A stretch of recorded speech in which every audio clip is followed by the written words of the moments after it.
Um feliz sábado a todos. É, sem sombra de dúvida, um grande privilégio poder estar aqui conhecendo a Igreja Central de Curitiba. A minha filha essa semana me perguntou: pai, aonde é que nós vamos no sábado? Eu já tenho uma longa experiência, nós já temos uma longa experiência aqui com Curitiba. E já estamos aqui há uma semana e meia, portanto já deu para conhecer muita coisa. Hoje de manhã, por exemplo, eu já conheci vários lugares que não são a Igreja Central de Curitiba. Esse é um jeito bonito de dizer que eu me perdi vindo para cá. Mas tem sido muito bom. Deus ele foi muito generoso conosco. Nós, há mais ou menos uns 2 meses, nós tivemos um encontro com os departamentais da União Sul Brasileira de Jovens. E na altura, pastor Rafael e eu estávamos conversando um pouco, trocando algumas impressões sobre Missão Caleb, que é o que nós teríamos agora, logo na sequência. E ele perguntou: escuta, como é que estão lá os Calebs na Central Sul-Grandense? Eu digo: olha, lá na Central a gente está estimando aí por volta de 5.000 Calebs agora para esse verão. E ele falou assim: olha, eu estou trabalhando para ver se a gente consegue chegar a 1.000 Calebs. E me falou um pouco da estratégia que ele estava usando e tal, os desafios, ao mesmo tempo o projeto que ele estava colocando aqui em marcha. E eu ouvi com muita atenção. Rafael, um grande amigo. Pouco tempo depois, eu acabei sendo nomeado para poder substituí-lo. E eu me lembrei da conversa. 1.000 Calebs, mais ou menos e tal. O fato é que, logo depois de ter vindo para poder conhecer a administração do campo, conversar com a administração, a nossa secretária, Kelly, falou assim: pastor, o senhor já foi apresentado, já conversou com a administração? Eu digo: já sim.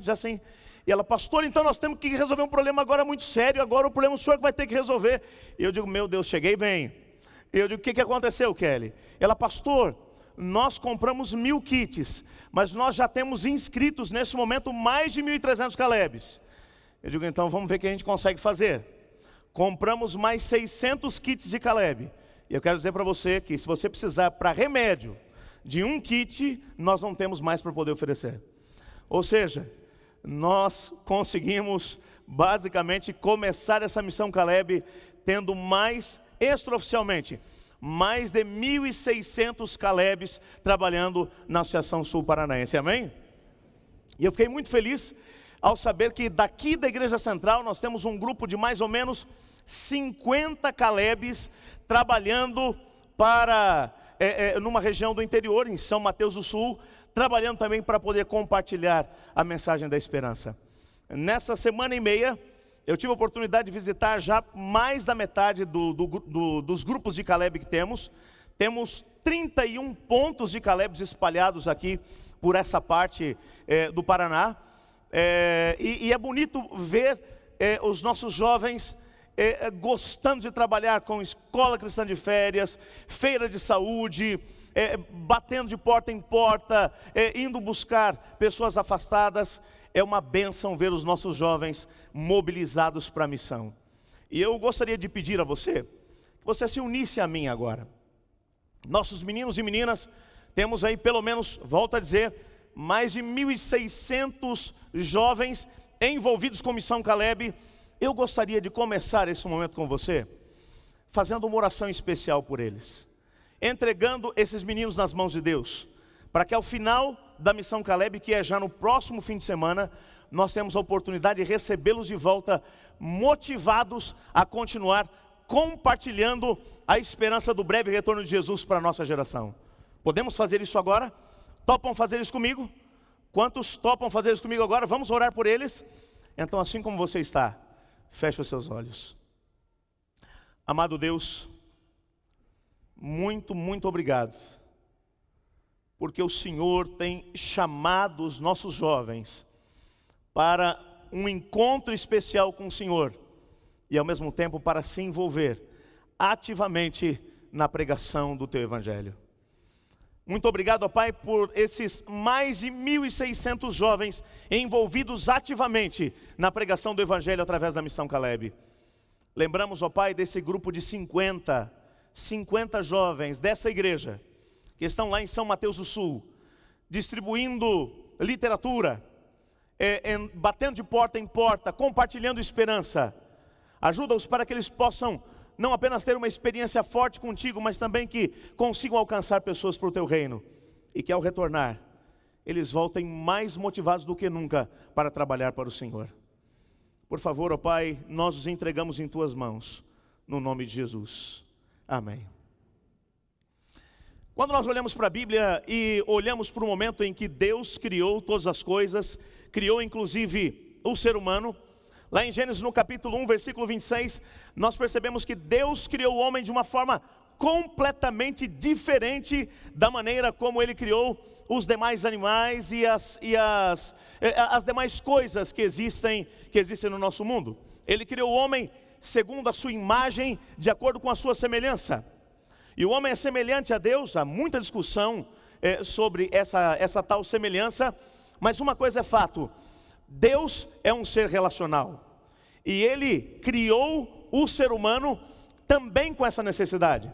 Aquela velha frase que menciona que ninguém é uma ilha, é uma grande verdade. Nós temos necessidade de nos relacionarmos uns com os outros.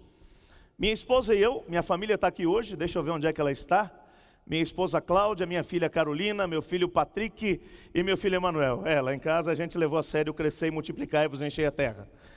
Nós tivemos a oportunidade de trabalhar durante 5 anos em Portugal.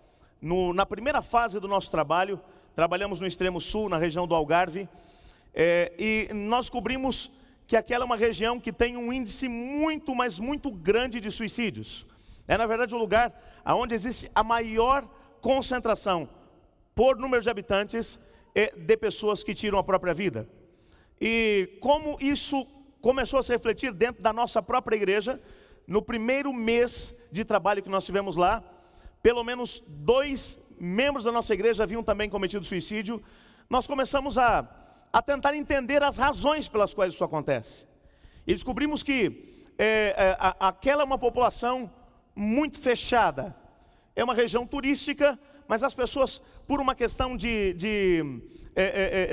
estilo de vida, do jeito de ser, eles acabam se tornando muito fechados em si mesmos. E isso faz com que se sintam muito solitários. São muito abertos para receber as pessoas na sua casa, mas eles mesmos não tomam a iniciativa de se relacionar com os outros. A solidão faz com que eles percam a motivação de continuar vivendo. Quando você olha para a maneira como Deus lidou com o ser humano lá no começo, você percebe que todos os dias, todas as tardes, na viração do dia, Deus ia até o jardim do Éden para conversar com o ser humano.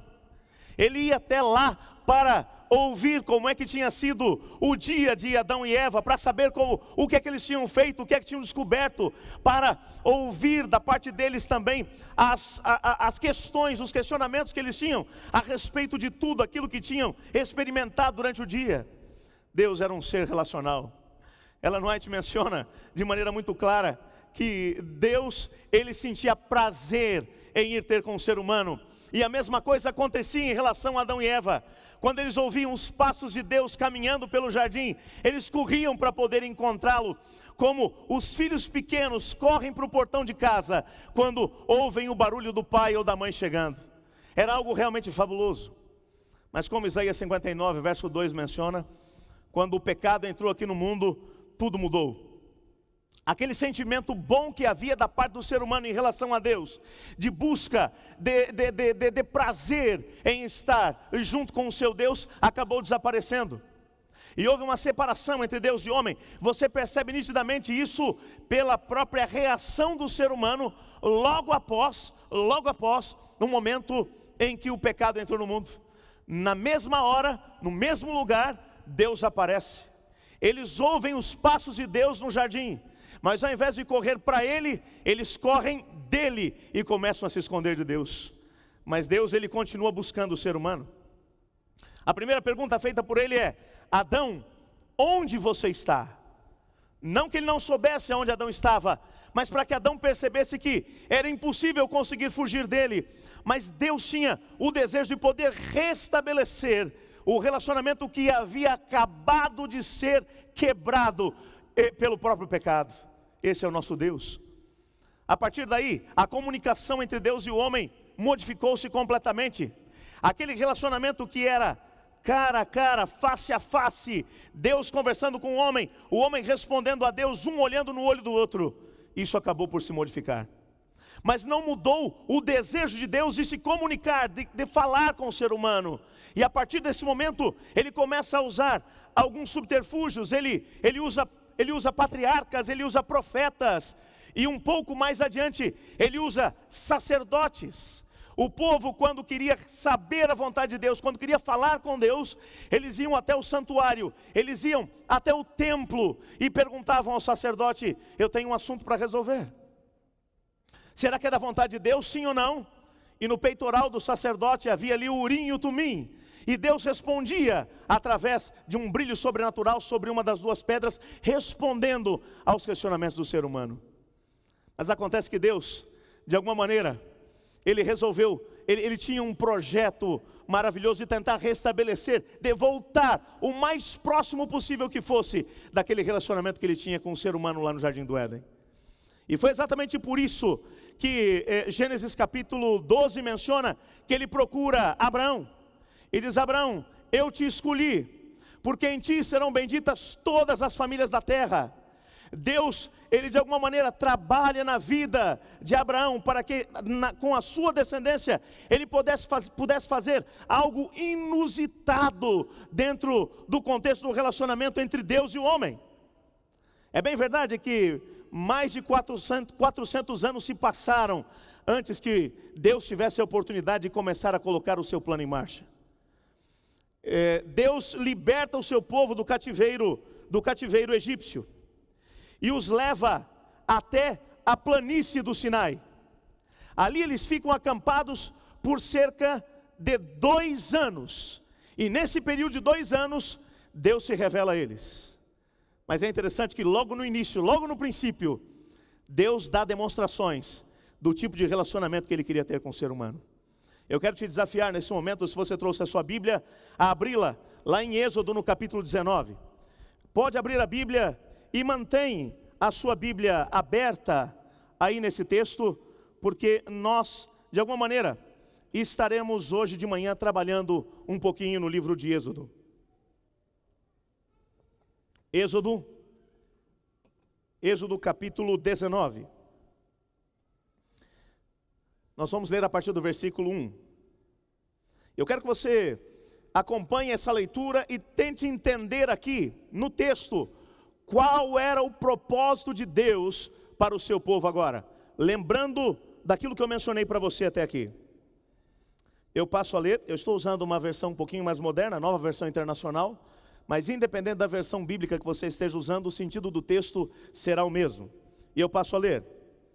No dia em que se completaram 3 meses que os israelitas haviam saído do Egito, chegaram ao deserto do Sinai. Versículo 2. Depois de saírem de Refidim, entraram no deserto do Sinai e Israel acampou ali, diante do monte. Versículo 3.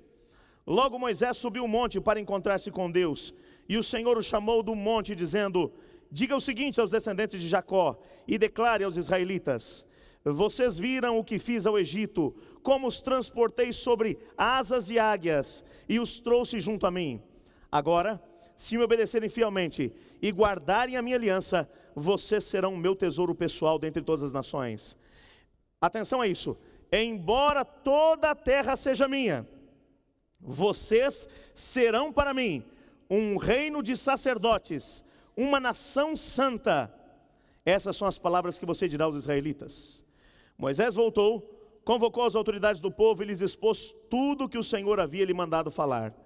O povo todo respondeu unânime: faremos tudo o que o Senhor ordenou. E Moisés levou ao Senhor a resposta do povo. E disse o Senhor a Moisés: virei a você numa densa nuvem, a fim de que o povo, ouvindo-me falar, passe a confiar sempre em você.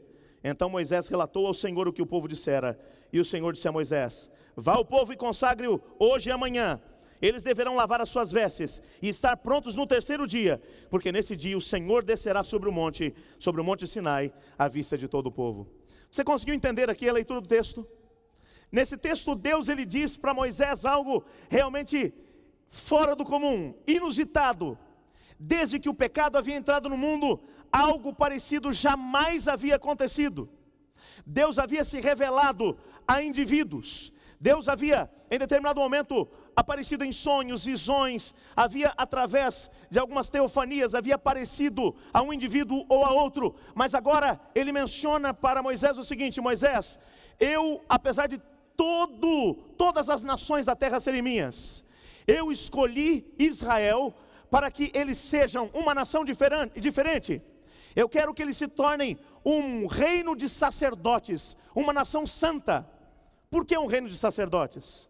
O sacerdote era aquele que tinha acesso direto a Deus, era aquele que intercedia pelos demais junto a Deus. Ele tinha a possibilidade de comunicar-se com Deus, de falar com Deus e ouvir a resposta de Deus. O objetivo de Deus em relação ao seu povo nesse texto é de que toda a nação tivesse a oportunidade de ter esse relacionamento com Ele. E prova disso é o que Deus faz na sequência. Você olha para o texto e percebe que Deus olha para Moisés e diz: Moisés, o povo aceitou a minha proposta, eles aceitam ser um reino de sacerdotes, eles aceitaram ser uma nação santa, e Moisés diz: sim, eles aceitaram, Senhor. Eles então faz o seguinte: consagre-os por 3 dias, eles devem lavar as suas vestes, eles devem jejuar, devem orar, devem abrir o seu coração a Deus, e no 3º dia eu virei até eles. Se você continuar lendo o texto, você vai perceber o que aconteceu. Ao nascer do 3º dia, todo o povo estava colocado, estava postado diante do Monte Sinai. Tudo estava em ordem, o povo estava todo agrupado por tribos. Os príncipes estavam na frente. E logo ao amanhecer do dia, uma nuvem pesada veio sobre o Monte Sinai e desceu sobre o Monte Sinai. Conforme a nuvem desceu sobre o Monte Sinai, foram ouvidos sons de trombeta. Eram os anjos tocando o sofar. Não é o sofá, é o sofar. O sofar era na verdade uma trombeta feita de chifre de carneiro, com um som um pouco mais grave, mas muito alto.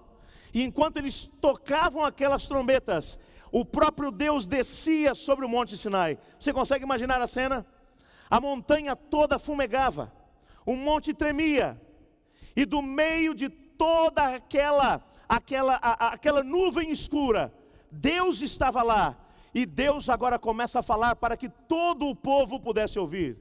E Ele falou o quê? A primeira coisa que Ele falou, você encontra Êxodo capítulo 20. Ele começa a falar. Logo no versículo 1 ele começa a dizer, a primeira frase que ele diz para o seu povo é: eu sou o Deus de Abraão, de Isaac e de Jacó, o Deus que os livrou da terra da escravidão, o Deus que os libertou, que os trouxe para cá. E ele começa agora a dizer, por isso não tem outro Deus além de mim. Ele menciona ali os 10 mandamentos para ele fala sobre isso para o seu povo. Ele ainda estava falando, você consegue imaginar a solenidade desse momento? Desde que o pecado havia entrado no mundo, Deus nunca mais havia entrado em contato com todo o seu povo. Agora todo o povo, pelo menos não com todos ao mesmo tempo. Ele sempre usava o subterfúgio de alguém que recebia a mensagem e levava para eles. Mas agora Deus, Ele está falando, Ele em pessoa, Ele fala e o seu povo ouve. Amigo, você consegue imaginar a expectativa desse momento? Ela não vai te dar a entender que Deus estava ansioso por aquilo. Ele queria um relacionamento muito mais íntimo, muito mais próximo com o seu povo. Mas amigo, isso não durou muito tempo. Dá uma olhadinha no texto para você ver. Se você der uma olhada ali no capítulo 20, versículo 18, você descobre qual foi a reação do povo. Vendo-se o povo diante dos trovões e dos relâmpagos, e do som da trombeta e do monte fumegando, todos tremeram assustados. Ficaram à distância e disseram a Moisés: fala tu mesmo conosco e ouviremos, mas que Deus não fale conosco para que não morramos. Moisés e seu povo: não tenham medo, Deus veio prová-los para que o temor de Deus esteja em vocês e os livre de pecar. Versículo 21, mas o povo permaneceu à distância, ao passo que Moisés aproximou-se da nuvem escura em que Deus se encontrava. Talvez a gente não tenha uma noção tão clara do quanto Deus concedeu de poder a todo ser humano. A coisa mais poderosa que Deus deu a cada um de nós, a cada ser humano, foi o livre-arbítrio, o direito de poder escolher.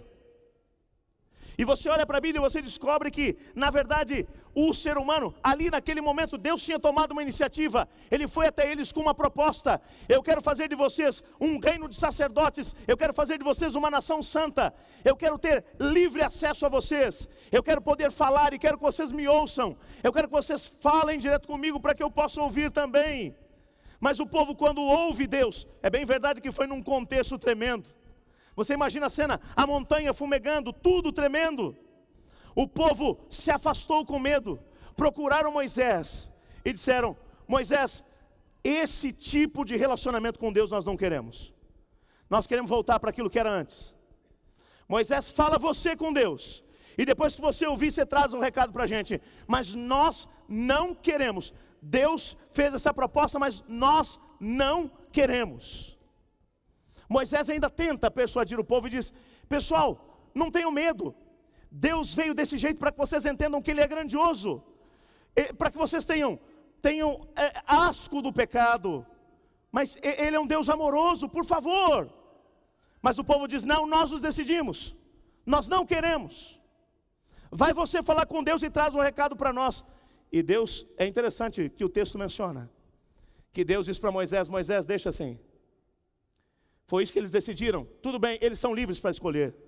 Vem você, sobe você o monte que eu vou terminar o discurso que eu havia preparado. E Moisés sobe o monte. Moisés, ele continua a conversa dele com Deus. É uma conversazinha, como diz o pessoal lá da minha terra. Foi uma prosazinha interessante. Eles prosearam tanto, mas prosearam tanto, que Deus falou para Moisés: Moisés, o tempo passou.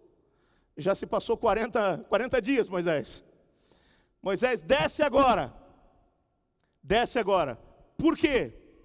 Enquanto Moisés permaneceu 40 dias na presença de Deus, ouvindo tudo o que ele tinha para poder dizer, ouvindo aquilo que Deus queria revelar ao seu povo, mas o seu povo não quis ouvir. Moisés estava ali agora para poder ouvir. Deus disse: Moisés, desce agora. Por quê?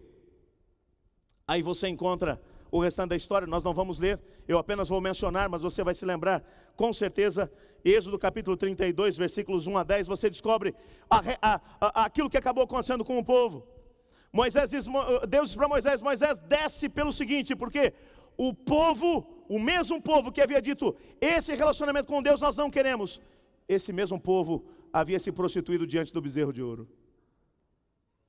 É interessante que você percebe que é nesse contexto que Moisés desce do monte.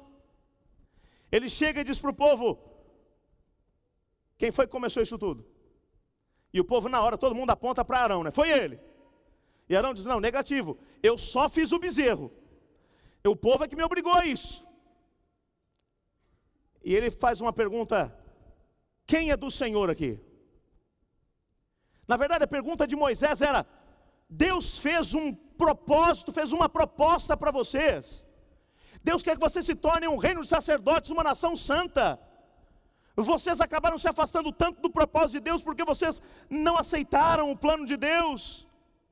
A pergunta é: quem é do Senhor? Quem? Uma tribo deu um passo à frente, a tribo de Levi. Interessante o fato de que a partir daquele dia eles foram separados também para o ministério como sacerdotes. Você consegue entender aqui a junção do texto?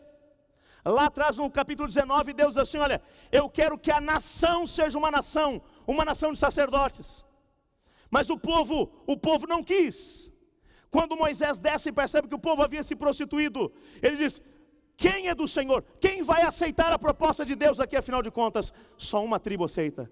E quando eles aceitam, automaticamente eles se transformam num reino ou num grupo de sacerdotes.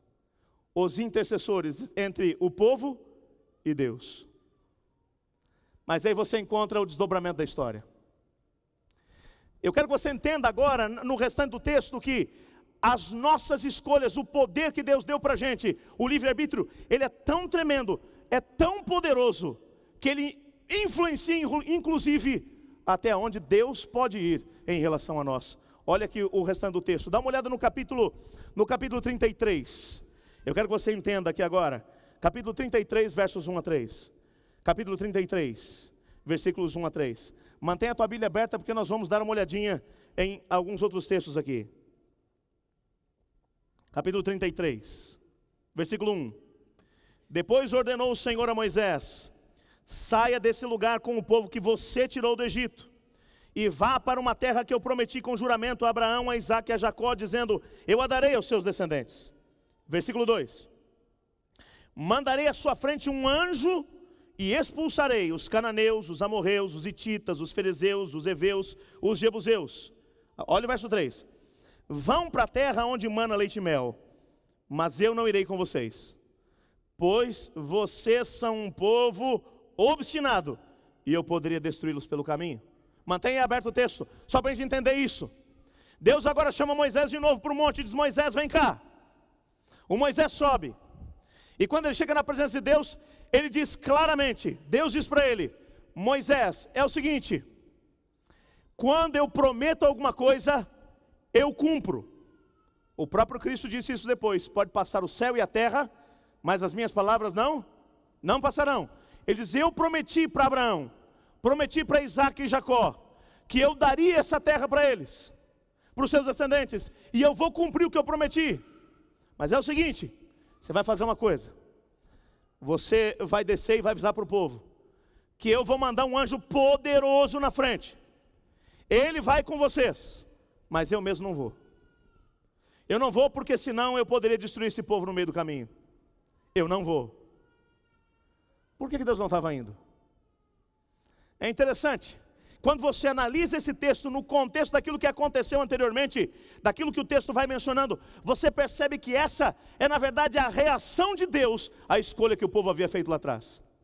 O povo havia dito: esse relacionamento de proximidade nós não queremos, vamos continuar à distância. Deus fala com alguém que manda o recado para nós e está bom assim.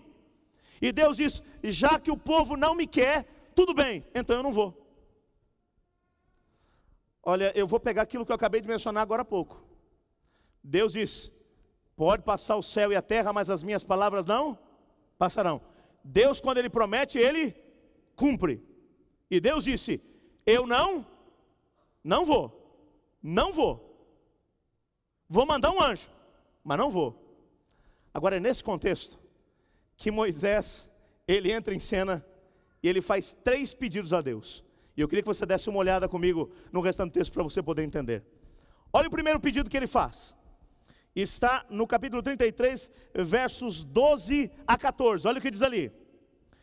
Disse Moisés ao Senhor: tu me ordenaste, conduz esse povo, mas não me permites saber quem enviarás comigo. Disseste: eu o conheço pelo nome, e de você me tem agradado. Versículo 13. Se me vês com agrado, revela-me os teus propósitos para que eu te conheça e continue sendo aceito por ti. Lembra-te de que essa nação é o teu povo. E respondeu o Senhor: eu mesmo acompanharei e lhe darei descanso. Quando você vai estudar um pouco esse texto, os comentaristas bíblicos alguns mencionam que na verdade o que Moisés estava dizendo ali é o seguinte: estava relembrando com Deus uma parte da história dos dois. Naquele mesmo lugar, eles estavam no Monte Sinai, e algum tempo antes, Deus havia chegado para Moisés e dito: Moisés, coitado, Moisés estava ali com 80 anos de idade, ainda apacentava ali o rebanho do seu sogro Jetro, estava esperando ver se saía aquela aposentadoria como rural, tranquilo da vida.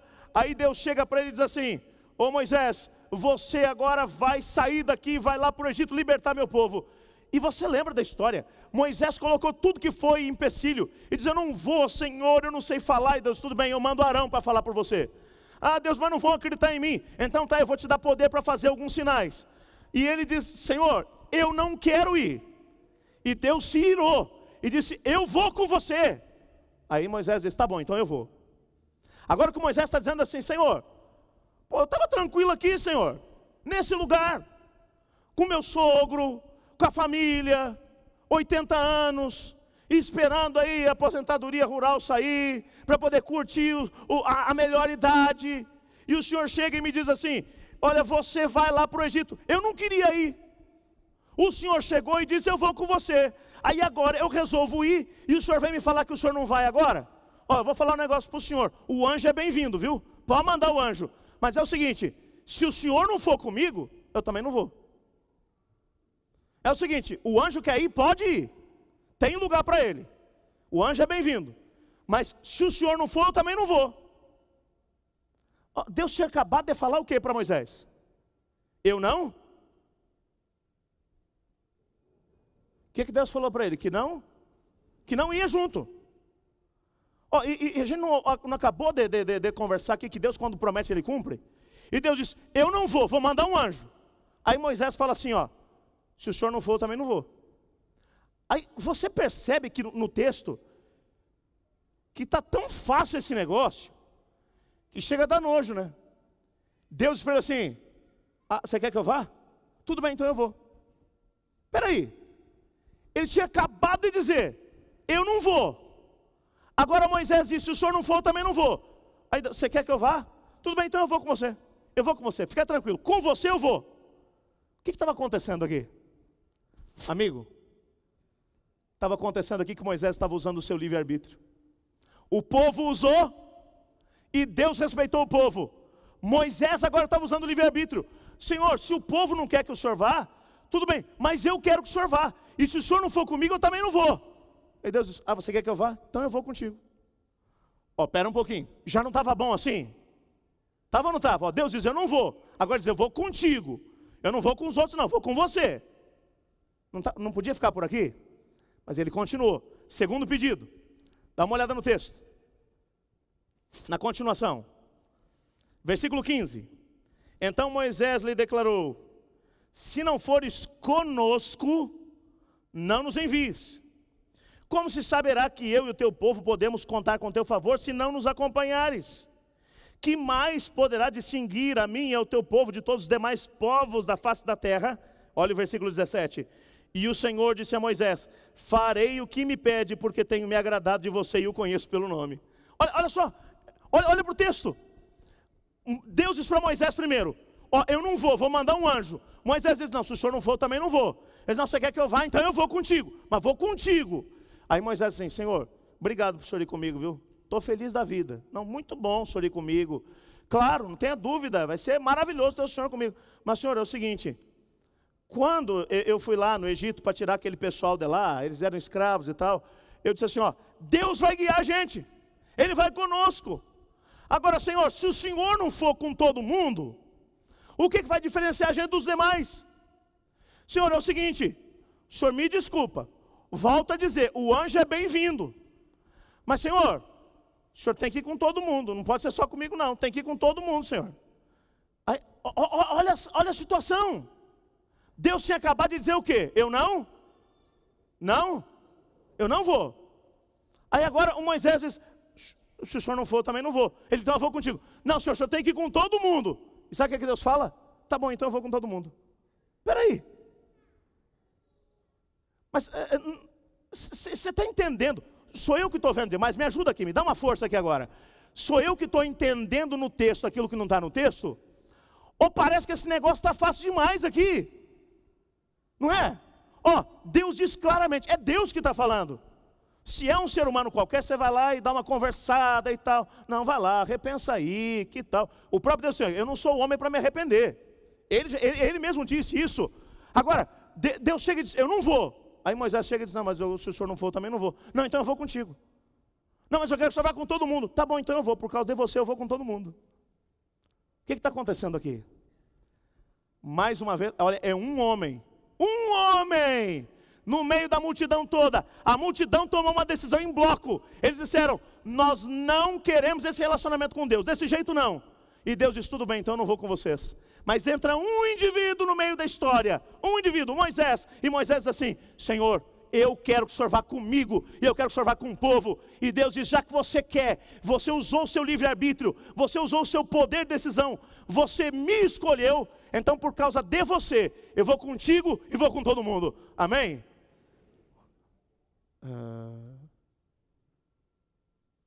Pessoal, Deus foi com todo mundo, amém? Ok, não é que eu não consegui ouvir aí o retorno de vocês. Agora, Você sabe que eu comecei a descobrir um negócio interessante estudando a história de Moisés. Quanto mais íntimo você é de Deus, mais descarado você fica em relação a Ele. Olha o que eu estou querendo te dizer. Olha só, Moisés, ele olha aqui, ele olha para Deus. Vamos só relembrar. Deus diz, eu não vou. E Moisés diz, Senhor, se o Senhor não for, eu também não vou não. Você quer que eu vá? Claro que eu quero. Diz, então eu vou contigo. Não, Senhor, eu quero que você vá com todo mundo. Não, então eu vou com todo mundo, por causa de você. Não podia parar por aqui? Não estava bom demais? Mas não para Moisés. Se você quiser fazer depois de trabalho de casa, lá no capítulo 19, você encontra que Moisés, ele falava com Deus e ouvia a sua voz, como um homem fala com seu amigo. Moisés não via a Deus, mas ele ouvia a voz de Deus. Agora, parece que uma coisa não tem nada a ver com a outra, mas você já vai entender agora. Olha o terceiro pedido dele, dá uma olhadinha aí, no texto. Versículo 18. Então disse Moisés, peço-te que me mostres a tua glória. Versículo 19. E Deus respondeu, diante de você farei passar toda a minha bondade, e diante de você proclamarei o meu nome, o Senhor.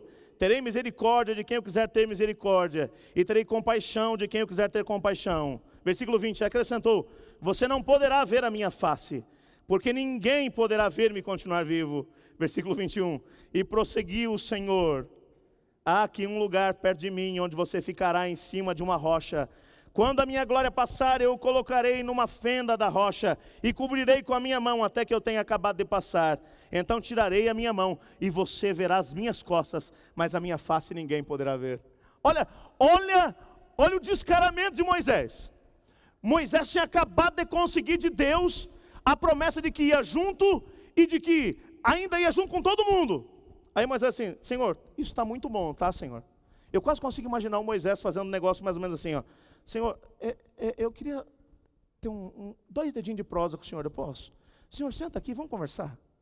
Senhor, é o seguinte, eu estou muito feliz aí pelo fato do Senhor estar indo junto com a gente e tal. O Senhor fala, e eu tenho podido escutar, Senhor. Isso é tão bom, Senhor, tão bom, tão bom, tão bom.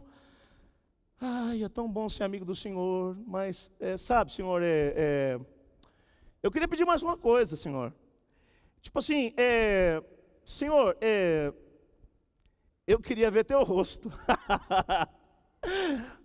Há muita discussão sobre o que é esse pedido de Moisés, mostra-me a tua glória, mas pela própria resposta que Deus dá para ele, Deus diz, Senhor Moisés, eu posso mostrar para você o meu nome, que é um nome todo poderoso, eu vou mostrar para você a minha misericórdia e tal, mas o meu rosto ninguém pode ver, porque senão vai morrer. Eu quase consigo imaginar o Moisés dizendo assim, tá bom, Senhor, eu sei que eu fui meio longe demais, né? Eu estava indo, me empolguei tanto que eu fui um pouquinho além daquilo que eu deveria, Senhor, tudo bem. Não, eu já entendi, Senhor, tudo bem. Mas Deus assim, olha o que é relacionamento com Deus, olha o que é relacionamento. Mas Deus percebeu assim que o Moisés ficou meio jururu, assim, meio tristão, né? Assim, mas peraí, Moisés, vamos fazer uma coisa assim, ó, o rosto você não pode ver não, viu? Porque se qualquer pecador ver meu rosto, vai morrer na hora, a minha glória vai fulminar. Mas Moisés, eu tenho um negócio para... vamos fazer assim, ó. Você vai ali para aquela fenda, eu vou botar você lá, eu vou colocar minha mão na frente e vou passar. Depois que eu tiver passado, vou estar de costas para você, eu tiro minha mão e você me vê pelas costas. Tá bom assim? E o Moisés, tá maravilhoso! Você está entendendo o que aconteceu aqui? A senhora te menciona que o único indivíduo em toda a história, desde que o pecado entrou aqui no mundo, que teve a oportunidade de ver Jesus antes da sua encarnação, sabe quem foi? Foi Moisés. E Deus colocou a sua mão e passou. E quando passou, ele tirou a mão e disse, pode olhar, Moisés. E Deus estava caminhando, está imaginando a cena. E o Moisés olha, e ele vê o quê? Ele vê Deus. Pastor, mas foi só de costas. Foi só de costas, por favor. Ele viu Deus. Sabe o que é isso? Ele viu Deus Jesus antes da encarnação. Está imaginando a cena? Eu não sei quanto a você, mas isso me deixa empolgado. Isso me deixa empolgado e ao mesmo tempo me mostra, e pode mostrar para você hoje de manhã também, que Deus ele tem o sonho de ir muito longe com você, dentro da amizade. E sabe o que é amizade? Eu vou dizer para você o que é amizade. Moisés, você conhece a história, Moisés depois de algum tempo, ele chegou na fronteira da terra de Canaã. Ele tinha pisado na bola. E o diabo estava acusando ele, dizendo para Deus, ele pecou e você não pode ser tão bondoso assim com ele não. Ele tem que pagar pelo que ele fez e ele ia ter que morrer, não ia poder entrar na terra de Canaã. E Deus o levou até o Monte Nebo. O mesmo Deus esse, viu? O mesmo. E disse para ele, Moisés, dá uma olhadinha aí. Olha, mas cara, eu sinto muito te dizer isso. Por causa desse negócio de pecado e consequência do pecado, você não vai poder entrar. E o Sr. White disse que Moisés chorou feito criança, ele chorou. Deus mostrou para ele em visão toda a história do povo de Israel. Ele viu Jesus nascendo como um bebê lá em Belém. Ele viu Cristo morrendo. Ele viu a rejeição do povo em relação a Deus. Ele viu toda a história, ele chorou. Até que bateu um sono tremendo nele. Ele deitou no colo de Jesus e dormiu o sono da morte. Os anjos fizeram o sepultamento dele. Mas a história não termina aqui. Você imagina, no céu Jesus, e Jesus andando de um lado para o outro e dizendo, eu vou ter que esperar até amanhã da ressurreição para poder ver o Moisés de novo. Até amanhã da ressurreição. Eu não consigo esperar. Não dá para esperar tanto tempo. Ele é meu amigo. Não posso esperar mais. E Jesus desce em pessoa no lugar aonde o Moisés tinha sido enterrado. Está imaginando a cena? Ele desce, o livro de Judas fala sobre isso. Ele desce lá. E o diabo, quando vê ele descendo, vai correndo, vai para cima e diz, negativo, eu sei o que você quer fazer, você não pode fazer. A morte, ninguém pode vencer a morte. Não, você não pode, você não pode. E Jesus olha para ele assim, cala a tua boca e some daqui. E Jesus abre a sepultura e diz para Moisés, amigão, vamos embora, eu não posso esperar mais. Moisés, ele ressurge da morte, amém por isso? E Jesus o leva consigo para morar no céu, amém? Como uma testemunha agora viva, de que todos aqueles que morrerem esperando a ressurreição, esperando em Cristo, tendo tido um relacionamento com Ele, também ressurgirão da morte para morar com Ele no céu, amém por isso? Mas a história ainda não termina aqui. E Jesus ele vem, nasce como uma criança de Belém, ele cresce e passa por tudo que é provação, que você já sabe. Mas, quando ele está pertinho da cruz, ele treme diante do desafio. E lá no Monte da Transfiguração, ele começa a orar e diz, Pai, eu estou com medo do que tem aí adiante. Estou com vontade de desistir. E Deus o Pai escolhe 2 camaradas. Elias e quem mais? E Moisés. Ele diz, vai lá conversar com o teu amigo. E o Moisés desce, e ela não vai dar a entender que ele diz alguma coisa mais ou menos assim para Jesus. O senhor é livre para jogar a toalha. Mas se o senhor fizer isso, eu vou ter que descer de lá. Vou ter que voltar para a sepultura e encarar a morte. Mas eu vou entender se o senhor fizer isso. A gente é tão amigo que eu vou entender se o senhor fizer isso. E Jesus diz, não, eu não posso viver sem você, Moisés, você é muito meu amigo. Não posso fazer. Vai lá e volta para o Pai e diz o seguinte, que eu vou até as últimas consequências. Sabe o que é isso? Isso é amizade. Isso é relacionamento. E você olha para a Bíblia, olha agora para o Novo Testamento e você percebe que, você vai dizer, poxa pastor, por que o povo de Israel perdeu essa chance? Por que eles perderam essa oportunidade? Por quê?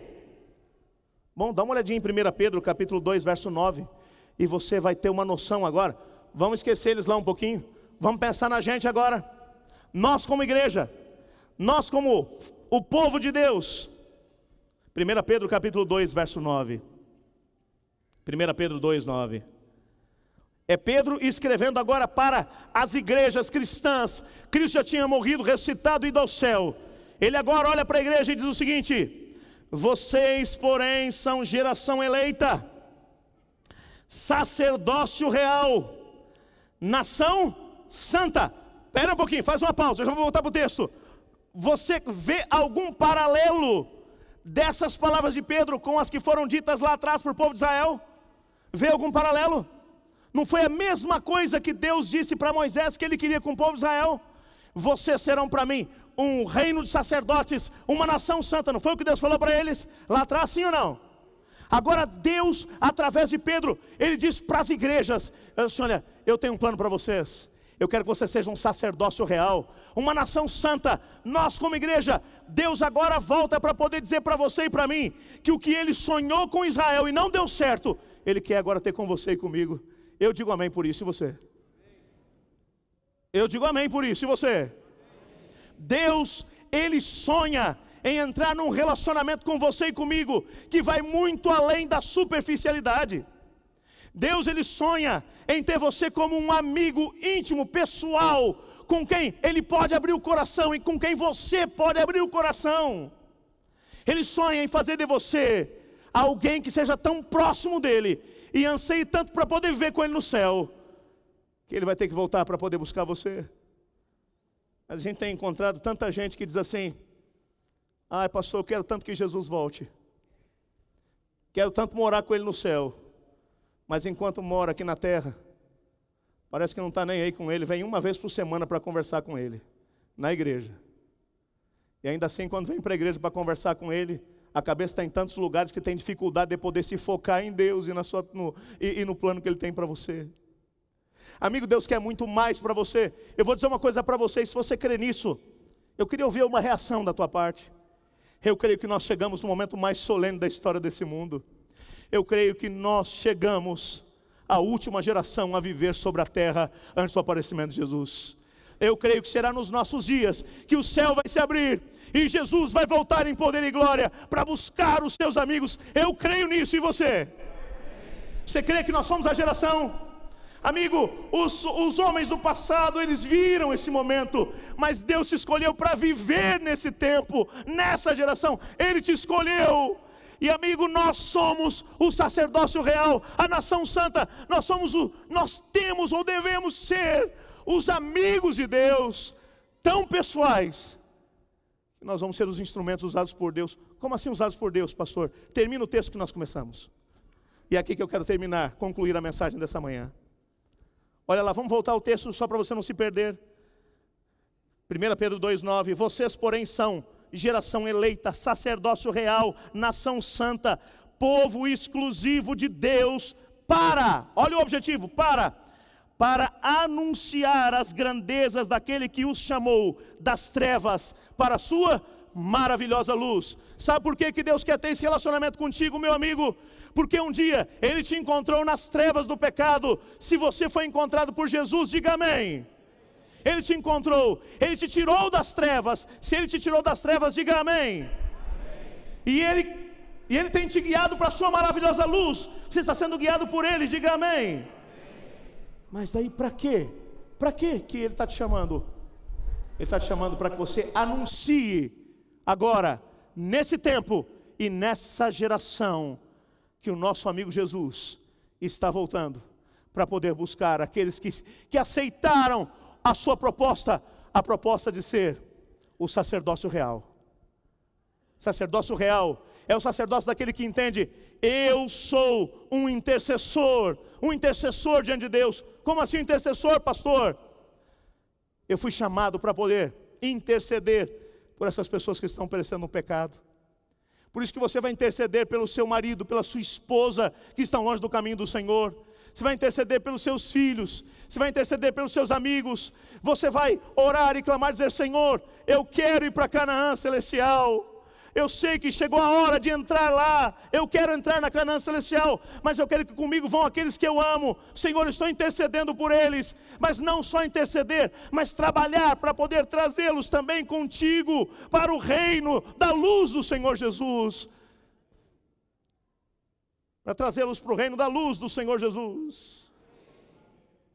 Para trazê-los do reino das trevas para o reino da luz do Senhor Jesus.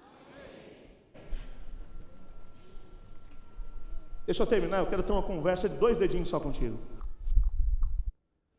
E não é o pastor Samuel que vai conversar contigo agora, não. Eu vou sentar para isso.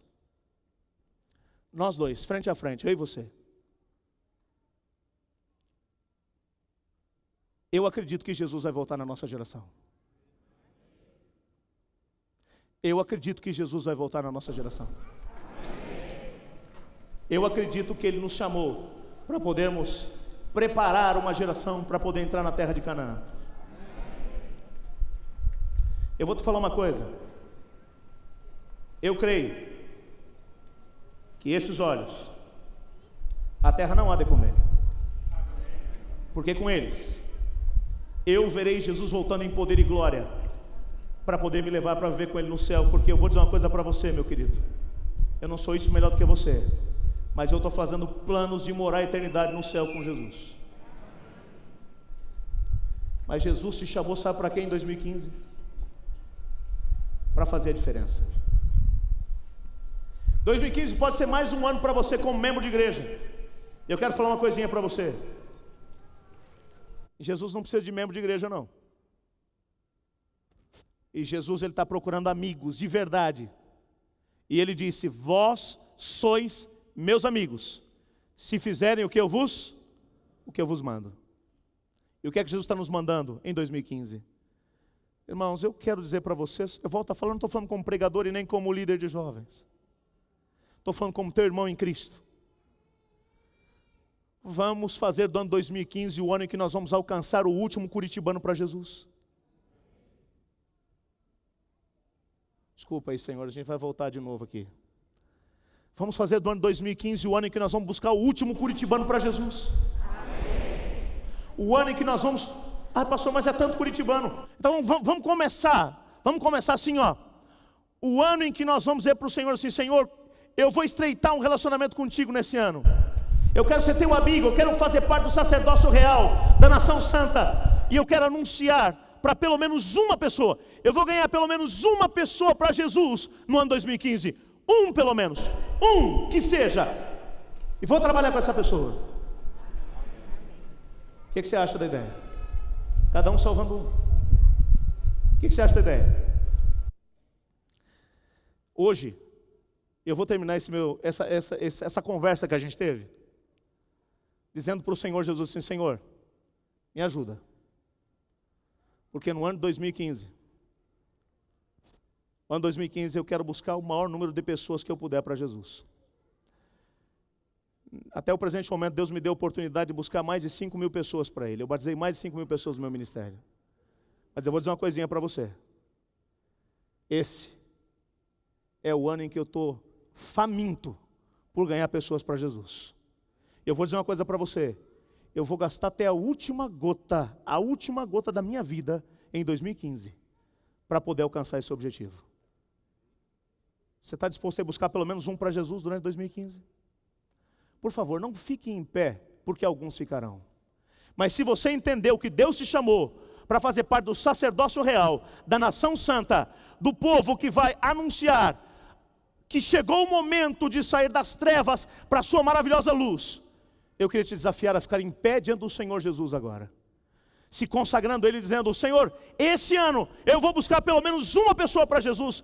Um pelo menos para Jesus esse ano eu vou buscar. Eu vou usar os meus talentos, eu vou usar os meus recursos, eu vou usar tudo que eu puder, Senhor, mas em 2015, pelo menos uma pessoa para Jesus eu vou buscar. Eu vou salvar pelo menos um. E um a um, meu querido amigo, nós vamos encontrar até o último curitibano e colocá-lo aos pés da cruz de Cristo em 2015. Se você querer, por favor, diga amém. Amém. Eu quero orar com você agora. Amado Deus, nós nos colocamos em pé diante do Senhor para te dizer que nós te agradecemos porque o Senhor nos escolheu para fazermos parte do sacerdócio real, da nação santa, do povo escolhido, poder apresentar àqueles que estão perecendo nas trevas do pecado a tua maravilhosa luz. E nós decidimos, ó Pai, que o ano 2015 será o melhor ano da nossa vida e que nele estreitaremos o nosso relacionamento com o Senhor. Aceitamos o desafio de ser o sacerdócio real, a nação santa, e queremos alcançar pelo menos uma pessoa para Jesus durante esse ano. Senhor, nos mostra quem é essa pessoa.